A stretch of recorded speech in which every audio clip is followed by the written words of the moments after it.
વડોદરામાં ભાજપના સ્થાપના દિવસ નિમિત્તે બાઇક રેલીનું આયોજન કરવામાં આવ્યું। પોલો ગ્રાઉન્ડથી શરૂ થઈ રહેલી આ મનુભાઈ ટાવર ભાજપ કાર્યાલય ખાતે આ રેલી પૂર્ણ થઈ, જેમાં વડોદરા લોકસભા બેઠકના ભાજપ ઉમેદવાર ડોક્ટર હેમાંગ જોશી, યુવા મોરચાના ગુજરાત પ્રમુખ પ્રશાંત કોરાટ સહિત મોટી સંખ્યામાં યુવાઓ બાઇક રેલીમાં જોડાયા। ત્યારે ક્ષત્રિય આંદોલનને લઈને પ્રશાંત કોરાટે નિવેદન આપતા કહ્યું છે કે ક્ષત્રિય આંદોલન કોંગ્રેસ પ્રેરિત છે।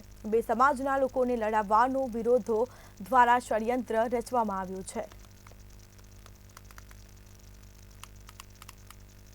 એ રીતે વડોદરા લોકસભાની અંદર પાર્ટી એક શિક્ષિત યુવાનને ઉમેદવાર તરીકે ઘોષિત કર્યા છે, ત્યારે વડોદરા ભારતીય જનતા યુવા મોરચાના કાર્યકર્તાઓમાં અને ખાસ કરીને વડોદરાના યુવાનોમાં એક અનેરો ઉત્સાહ છે લઈને આવનારા સમયમાં આ ચૂંટણીની અંદર લોકસભાના ઉમેદવાર ડૉક્ટર હેમાંગભાઈને અહીંથી ભવ્ય લીડ સાથે વિજય અપાવવા માટે થઈને યુવા મોરચાના દરેક છે।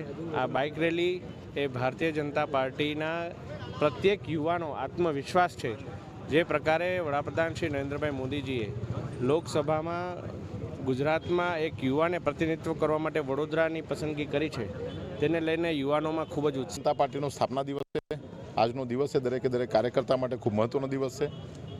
માન્ય ગુજરાતના અમારા પ્રદેશના અધ્યક્ષ પાટીલ સાહેબના માર્ગદર્શન પ્રમાણે સમગ્ર વડોદરા શહેરના કાર્યકર્તાઓ આજે પોતાના ઘરે ભારતીય જનતા પાર્ટીનો ફ્લેગ લગાડીને આજના દિવસની શરૂઆત કરી છે। દરેકે દરેક બૂથમાં સંપર્ક કરવાના કામની પણ શરૂઆત જ્યારે આજથી કરવામાં આવી રહી છે, ત્યારે ભારતીય જનતા પાર્ટીની વિચારધારા જન જન સુધી પહોંચે, દરેકે દરેક મતદાર સુધી પહોંચે તે પ્રકારના પ્રયાસના ભાગરૂપે યુવા મોરચાના માધ્યમથી આજે બાઇક રેલીનું આયોજન